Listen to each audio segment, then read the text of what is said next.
नमस्कार विद्यार्थी मित्रांनो, स्वागत आहे तुमचं आपलं चॅनल एमपीएससी गर्लवरती। मित्रांनो, या अगोदरच्या व्हिडिओमध्ये आपण एकदा पीएसआय या पोस्ट बद्दल संपूर्ण सविस्तररित्या माहिती घेतलेली आहे। सगळी डिटेल इन्फॉर्मेशन आपण बघितली होती। त्याला 5 लाख व्ह्यूज जे आहे ते क्रॉस झालेले आहेत। पण मित्रांनो, तो व्हिडिओ जो आहे तो जुन्या पॅटर्न नुसार होता, म्हणजे 2023च्या अगोदरचा जो पॅटर्न होता त्या पद्धतीने ग्राउंडचं वगैरे सगळ्याच गोष्टी त्या जुन्या पॅटर्न नुसार होत्या। तर त्या ठिकाणी मला प्रत्येकाने कमेंट केली होती की मॅम तुम्ही नवीन जे पॅटर्न आहे 2023च्या नवीन पॅटर्न नुसार पीएसआय पदाची सगळी माहिती आम्हाला या ठिकाणी सांगा। तर मित्रांनो, आजचा व्हिडिओ खास तुमच्याकरिता असणार आहे। जर तुम्हाला पीएसआय पदाचा फुल फॉर्म सुद्धा माहित नसेल, अगदी शून्य काहीच पीएसआय पदाबद्दल माहित नसेल, तर या व्हिडिओच्या शेवटी तुम्हाला पीएसआय पदाबद्दल कोणत्याच प्रकारची शंका राहणार नाही। फक्त व्हिडिओ स्किप न करता शेवटपर्यंत बघायचा आहे, जेणेकरून कोणताच डाऊट तुम्हाला राहायला नको। आणि मित्रांनो, जर तुम्हाला कोणत्याही प्रकारचा डाऊट आलाच, कोणत्याही प्रकारचा प्रश्न पडलाच, तर तुम्ही कमेंट सेक्शन मध्ये विचारू शकता। तुम्ही जर आपल्या चॅनलचा कोणताही व्हिडिओ बघितला तर तुम्ही बघू शकता, मी प्रत्येकाला रिप्लाय सुद्धा दिलेला आहे आणि प्रत्येकाचे डाऊट क्लिअर करण्याचा प्रयत्न सुद्धा केलेला आहे। जर तुमचा प्रश्न मोठा असेल तर मी त्यावरती स्पेशली व्हिडिओ सुद्धा बनवून त्या ठिकाणी तुमचा डाऊट क्लिअर करत असते। सोबत बघा, आपल्या चॅनलच्या अबाउट सेक्शन मध्ये माझ्या इंस्टाग्राम अकाउंटची लिंक आहे, तिथे जाऊन तुम्ही मला पर्सनली मेसेज करून तुमचे डाऊट विचारू शकता, जेणेकरून मी त्या ठिकाणी तुम्हाला प्रत्येकाला 24 तासाच्या आतमध्ये तुमचा डाऊट क्लिअर करण्याचा प्रयत्न करते। चला तर मित्रांनो, आपण आजच्या व्हिडिओला सुरुवात करूया। तर मित्रांनो, सगळ्यात पहिली गोष्ट, पीएसआय म्हणजे काय?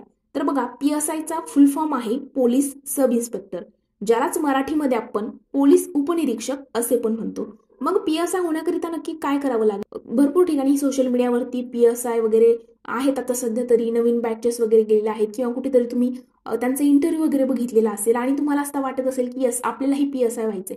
तर बघा, या व्हिडिओमध्ये मी तुम्हाला सगळीच डिटेल इन्फॉर्मेशन देणार आहे, कोणताच डाऊट तुम्हाला राहणार नाही, फक्त स्किप करू नका। तर बघा मित्रांनो, पीएसआय होण्याकरिता सगळ्यात पहिली गोष्ट, आता आपल्याला शैक्षणिक पात्रता काय असायला हवी, पीएसआयची निवड कशी होते वगैरे सगळ्याच गोष्टी आपण बघणार आहोत। पण नक्की तुम्हाला तुमची पात्रता काय असायला हवी? तर बघा, तुमच्याकडे सगळ्यात पहिली गोष्ट म्हणजे डिग्री असणं गरजेचं आहे, म्हणजे तुम्ही पदवीधर असणं गरजेचं आहे। आता पीएसआय होण्याकरिता पुढचे जे 4 टप्पे आहेत, त्यामध्ये जी पहिली पूर्व परीक्षा असते, त्या पूर्व परीक्षेला तुम्ही पदवीच्या शेवटच्या वर्षाला असताना सुद्धा पात्र असता। म्हणजे पूर्व परीक्षेला तुम्ही जर तुमच्या डिग्रीच्या 3rd इयरला लास्ट इयरला जर तुम्ही असाल तर या ठिकाणी तुम्ही पात्र असता। मात्र मुख्य परीक्षेला बसताना तुमच्याकडे डिग्री असणं गरजेचं आहे। तुम्ही पदवीचं लास्ट इयरचं सेमिस्टरचं जे काही मार्कशीट आहे ते तुमच्याकडे असणं गरजेचं आहे। मेन्स करिता प्रीला तुम्ही बसू शकता जरी तुमच्याकडे डिग्री नसेल तरी देखील। तर अशा पद्धतीने, आणि डिग्री कशात हवी, तर या ठिकाणी कशाचंच बंधन नाहीये, तुमची जी डिग्रीची शाखा असेल त्या शाखेचं बंधन नाही। तुम्ही बी फार्मसी केलं असेल, बीए केलं असेल, बीकॉम केलं असेल, मेकॅनिकल इंजिनिअरिंग असेल, बघा कोणतीही फील्ड असू द्या, मुक्त विद्यापीठातून पदवी घेतली असेल, बीए केलं असेल, तरी पण तुम्ही या ठिकाणी पात्र असणार आहात। तर ही झाली तुमची शैक्षणिक पात्रता। त्यानंतर मग वयोमर्यादा काय असायला हवी? तर बघा, तुमचं वय जे आहे, जर तुम्ही ओपन कॅटेगरीमध्ये असाल म्हणजे सर्वसाधारण गटात असाल तर कमीत कमी तुमचं वय 19 वर्ष आणि जास्तीत जास्त 31 वर्ष असणं गरजेचं आहे। त्यानंतर अमागासवर्गीय, आता त्यांना 19 ते काय 31 वर्ष असं मी सांगितले। आता मागासवर्गीयामध्ये जर तुम्ही ओबीसी एससी एसटी कॅटेगरीमध्ये येत असाल तर तुम्हाला या ठिकाणी 34 वर्षापर्यंत फॉर्म फिल करता येतो। आणि जर तुम्ही खेळाडू अमागास असाल तर तुम्हाला 36 वर्षापर्यंत त्या ठिकाणी अप्लाय करता येतो। आणि जर खेळाडू मागासवर्गीयामध्ये असाल तरीही तुम्हाला 36 वर्षाचीच मर्यादा दिलेली आहे। आणि जे दिव्यांग उमेदवार आहेत ते अपात्र असणार आहेत। आता दिव्यांग म्हणजे काय, तर हँडिकॅप उमेदवार म्हणजे काय, अपंगत्व वगैरे असणारे, ते या ठिकाणी काय असणार आहे, पात्र असणार नाही। कारण की ते पोलीस फोर्समध्ये, प्रशासनामध्ये जर आता तुम्ही पीएसआय पद बघून असाल तर अपंग या ठिकाणी चालणार नाही। तर अशा पद्धतीने तुमची पात्रता असणं गरजेचं आहे। आता ह्या सगळ्या पात्रता धारण करणारे मग पुढे काय करायचं? तर बघा, तुमची निवड कशा पद्धतीने होते, तर एमपीएससी नाव तुम्ही ऐकून असाल। एमपीएससी म्हणजे काय, तर Maharashtra public service commission, Maharashtra राज्य लोकसेवा आयोगाच्या मार्फत तुमची परीक्षा घेतली जाते। ती परीक्षा कोणती, तर बघा, त्या परीक्षेचे 4 टप्पे आहेत, म्हणजे परीक्षा 2च टप्प्यात असेल, पण पीएसआय होण्याकरिता आपल्याला 4 टप्पे पार करावे लागतात।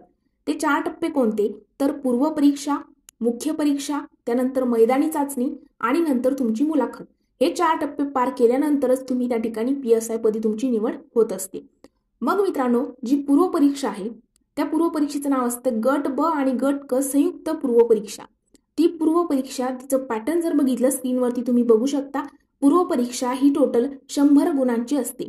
तुम्हाला सामान्य क्षमता चाचणी म्हणजे काय, तर त्यामध्ये इतिहास, भूगोल, त्यानंतर राज्यशास्त्र, अर्थशास्त्र, सामान्य विज्ञान, अंकगणित, बुद्धिमत्ता आणि चालू घडामोडी असे 8 विषय असतात आणि या 8 विषयावरती तुम्हाला 100 प्रश्न विचारले जातात. त्याकरिता 100 गुण दिले जातात. आणि मित्रांनो, 1 तासाचा कालावधी असतो आणि पूर्व परीक्षेचा पेपर हा वस्तुनिष्ठ बहुपर्यायी स्वरूपाचा असतो. म्हणजे काय, तर वरती 1 प्रश्न आणि खाली 4 पर्याय अशा पद्धतीने तुम्हाला पॅटर्न असतो पूर्व परीक्षेला. आणि नंतर जेव्हा तुम्ही पूर्व परीक्षा क्रॅक करता, आता याचा सिलेबस काय आहे तर बघा, एक छोटीशी इन्फॉर्मेशन तुम्हाला देईल मी या व्हिडिओमध्ये. जर तुम्हाला पूर्व परीक्षाचा फक्त त्या ठिकाणी पॅटर्न सांगत असेल तर त्याचा डिटेल सिलेबस आपल्या चॅनलवरती याच व्हिडिओच्या डिस्क्रिप्शन बॉक्समध्ये जर तुम्ही क्लिक केलं, डिस्क्रिप्शन बॉक्स म्हणजे काय, तर याच व्हिडिओच्या तिथे तुम्हाला मोरचं ऑप्शन येईल, त्यावरती क्लिक केलं की तुम्हाला खाली सगळ्या लिंक दिसतील. त्यामध्ये तुम्हाला PSIचा पूर्व परीक्षेचा डिटेल अभ्यासक्रम, मुख्य परीक्षेचा डिटेल अभ्यासक्रम, त्यामध्ये कोणकोणते विषय आहेत ते सगळं मी कव्हर केलेलं आहे. त्यानंतर तुम्हाला पूर्व आणि मुख्य परीक्षेला कोणती बुक लिस्ट पाहिजे, म्हणजे कोणते पुस्तक वापरायचे ते सुद्धा सांगितलेलं आहे. त्यानंतर मैदानी चाचणी कशी डिटेल होते, कशा पद्धतीने तुम्हाला किती मिनिटाला किती धावल्यानंतर किती गुण, अशा सगळ्या गोष्टी आपण डिटेल डिस्कस केलेल्या आहेत. त्यानंतर तुमची ट्रेनिंग जर आपण बघितली तर ट्रेनिंग कशा पद्धतीने होते, आपली ट्रेनिंग जी आहे ती नाशिकला होत असते. मग ती ट्रेनिंग कशा पद्धतीने होते, सगळ्याच गोष्टी आपण डिटेल सांगितलेल्या आहेत. जर तुम्ही बघितलं नसेल आणि जर तुम्हाला डाऊट असेल तर त्या सगळे व्हिडिओ जर तुम्ही एकदा बघितले ना, आपल्या चॅनलच्या जर तुम्ही प्लेलिस्ट सेक्शनमध्ये गेलात आणि त्या ठिकाणी जर तुम्ही PSI म्हणून जी प्लेलिस्ट आहे ती जर ओपन केली तर त्यामध्ये तुम्हाला सगळेच व्हिडिओज मिळतील. म्हणजे PSIचा अभ्यासक्रम, त्यानंतर पुस्तकं, त्यासोबतच तुम्हाला त्या ठिकाणी अगदी शून्यातून तयारी कशी करावी, मैदानी चाचणी कशी होते, ट्रेनिंग कशा पद्धतीने होते, मेडिकल टेस्ट कशी होते, डॉक्युमेंट व्हेरिफिकेशन, सगळ्या गोष्टी मी सांगितलेल्या आहेत. तर बघा, पूर्व परीक्षा क्रॅक केल्यानंतर तुमचा दुसरा टप्पा असतो मुख्य परीक्षा. आता मुख्य परीक्षेला बघा, तुमची मुख्य परीक्षा ही टोटल 400 गुणांची होते. त्यामध्ये तुमचे 2 पेपर असतात. पहिला पेपर मराठी आणि इंग्रजीचा असतो. मराठीला 50 प्रश्न विचारले जातात, इंग्रजीला 50 प्रश्न विचारले जातात आणि दोन्ही पेपरला 100 गुण, म्हणजे टोटल 200 गुणांचा पहिला पेपर झाला आणि त्याकरिता 1 तासाचा कालावधी असतो. दुसरा पेपर जो आहे तो असतो सामान्य क्षमता चाचणी. म्हणजे काय, पूर्व परीक्षेला जे 8 विषय मी सांगितले, इतिहास, भूगोल, राज्यशास्त्र, अर्थशास्त्र वगैरे, तेच विषय इकडे मुख्य परीक्षेच्या दुसऱ्या पेपरला असतात. म्हणजे पूर्व परीक्षेचा अभ्यास करतानाच तुमचा 90% अभ्यासक्रम हा मुख्य परीक्षेचा तुम्ही कव्हर केलेला असतो. 10% तुम्हाला मराठी इंग्रजी ऍड झालेलं असतं आणि थोडेफार एक्स्ट्रा पर्यावरण वगैरे त्याचे पॉईंट ऍड झालेले असतात. तेवढंच एक्स्ट्रा तुम्हाला करायचं आहे. तर अशा पद्धतीने तुमचा मुख्य परीक्षेचा सिलेबस आहे, मुख्य परीक्षेचा पॅटर्न आहे. मुख्य परीक्षेला तुम्हाला 400 गुणांची टोटल मुख्य परीक्षा होईल आणि ती सुद्धा तुमची वस्तुनिष्ठ बहुपर्यायी स्वरूपाची असेल. म्हणजे वरती 1 प्रश्न, खाली 4 पर्याय. तर आता याचा डिटेल सिलेबस काय आहे प्रत्येक विषयाचा, म्हणजे इतिहास जर बघितला तर इतिहासामध्ये काय विचारतात, भूगोलमध्ये काय, आपण ऑलरेडी डिस्कस केलेला आहे, तुम्ही जाऊन व्हिडिओ बघू शकता. त्यानंतर बघा, मुख्य परीक्षा झाल्यानंतर तुमची असते मैदानी चाचणी. आता मैदानी चाचणीमध्ये त्याकरिता शारीरिक पात्रता काय असायला हवी तर बघा, जर तुम्ही पुरुष उमेदवार असाल तर तुमची उंची 165 सेंटीमीटर कंप्लीट असणं गरजेचं आहे. पुरुषांना 165 सेंटीमीटर उंची सोबतच 79 सेंटीमीटर छाती न फुगवता आणि किमान 5 सेंटीमीटर फुगवण्याची क्षमता तुमच्याकडे असणं गरजेचं आहे. जर तुम्ही महिला उमेदवार असाल तर तुमची 157 सेंटीमीटर उंची असणं गरजेचं आहे. बाकी वजन वगैरे त्याची काही मर्यादा नाही, म्हणजे बंधन नाही. ओके, फक्त उंची तुमची 157 सेंटीमीटर असेल तर तुम्ही या ठिकाणी पात्र असणार आहात. मग नंतर मैदानी चाचणी कशी होते तर मैदानी चाचणीमध्ये मुलांना, म्हणजे जे पुरुष उमेदवार आहेत त्यांना धावणे आहे, लांब उडी आहे, गोळाफेक आहे आणि पुलअप्स आहे. धावणे जे आहे तुम्हाला 800 मीटर आहे. आता पोलीस भरतीला 1600 मीटर असतं. ओके, इकडे हाफ आहे PSIला. तर धावणे असते तुमचं 800 मीटर, गोळाफेक आहे, त्यानंतर लांब उडी असते आणि त्यानंतर आहे तुमचं पुलअप्स. मुलींना जर बघितलं आपण, महिला उमेदवारांना, तर त्यांना 400 मीटर धावणं आहे, त्यानंतर गोळाफेक आहे आणि लांब उडी आहे. पुलअप्स वगैरे मुलींना, महिला उमेदवारांना नाही. तर अशा पद्धतीने तुम्हाला त्या ठिकाणी मैदानी चाचणी तुमची घेतली जाते.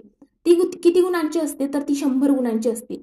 आणि मित्रांनो, त्या ठिकाणी तुम्हाला फक्त 60% गुण अनिवार्य आहे.